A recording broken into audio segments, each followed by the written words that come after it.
మన చుట్టూ దొరికే ఆకులు, చీప్‌గా దొరికే ఆకులంటే చాలామందికి చిన్న చూపండి. అవునా కాదా? ఈ చిన్న చూపు ఉన్నవాళ్ళు ఇది చూడక్కర్లేదు. యెస్, నిజమే అని నమ్మేవాళ్ళు చూడండి. ప్రాచీన భారతీయ ఆయుర్వేదం చాలా చాలా రకాలైన సదుపాయాలని, అదే చిట్కాలని మనకిచ్చింది వందల వేళ్ల నాటి కదండీ. సపోజ్ చిన్న ఎగ్జాంపుల్ చెప్తాను. చుట్టూ దొరికే వేపాకు నచ్చదు. ఫ్రీగా దొరికే మునగాకు నచ్చదు. జామాకు అసలు నచ్చదు. ఈ జామాకు ఇన్సులిన్ సెన్సిటివిటీని తగ్గిస్తుందని చెప్పి, అంటే అందులో విపరీతమైన వగరు లక్షణాలు ఉంటాయి కదండి. పాలిఫినాల్స్, ఫ్లేవనాయిడ్స్, టానిన్స్ అని చెప్పి కొట్టండి, యూసేజ్ ఆఫ్ అని చెప్పి గూగుల్లో. దండిగా సమృద్ధిగా న్యాచురల్గా, కెమికల్ రూపంలో కాకుండా న్యాచురల్గా ఇందులో ఉంటాయి అని మీకు తెలిసిందే. మరి గూగుల్ చేశాక కూడా ఇది వాడదామా వదిలేద్దామా? ఒక్క టీ అండి. ఎలాగో రోజుకి 2-3 టీలు తాగుతూ ఉంటారు, కాఫీలు తాగుతూ ఉంటారు, ఏదో ఒకటి తాగుతూ ఉంటారు కదా. దీంతో కూడా ఒక టీ పెట్టుకోండి. మీ షుగర్ లెవెల్స్, మధుమేహం ఎంత ఇబ్బంది పెడుతుందంటే అంత పెడుతుంది కదా.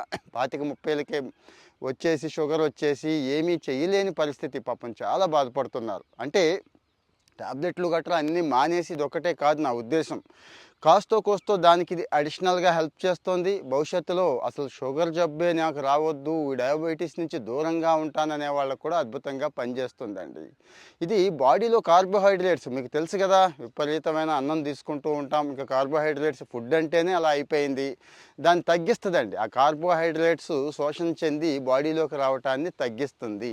ఇన్సులిన్ సెన్సిటివిటీని పెంచుతుంది, గుర్తుంచుకోండి. అలాగే గ్లూకోజ్ మీకు తెలుసు కదండి. చక్కెర నుంచి వచ్చే గ్లూకోజ్ బాడీలో గ్లూకోజ్ మిక్స్ అయిపోతూ ఉంటుంది కదా, దాన్ని కూడా కంట్రోల్ చేస్తుంది. ఈ లక్షణాలన్నీ జామాకుకు ఉన్నాయి అని చెప్పి చెప్తున్నారు. వాస్తవమే. ఇది కూడా కావాలంటే మీరు చెక్ చేసుకోండి. ఒక 2-3 రోజుల పాటు టీ తాగి చూడండి. ఏ టీ? జామ ఆకుతో పెట్టిన టీ తాగి చూడండి.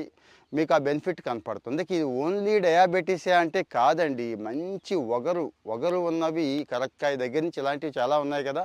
అవి ఏదైతే బెనిఫిట్స్ చేస్తాయి, ఇది కూడా అన్నే బెనిఫిట్స్ చేస్తుంది. పొట్ట ఆరోగ్యానికి చాలా చాలా ఉపయోగపడుతుందండి. ఈరోజు అందరం పొట్ట పాడు చేసుకున్నాం. అది సెకండ్ బ్రెయిన్ అని తెలిసినా కూడా పొట్టని నిర్లక్ష్యం చేసేసాం. ఏది పడితే అది తింటున్నాం. కాబట్టి ఇలాంటివి కూడా కనీసం ఒక టీ తాగడం వల్ల వచ్చిన నష్టమేమీ లేదు. తాగండి అని చెప్తున్నారు. కాకపోతే మీకు ఏదైనా ఇబ్బంది ఉంటే మాత్రం కాస్త ఆగండి. మెల్లగా ఆగి ఆ తర్వాత ఫాలో అవ్వండి.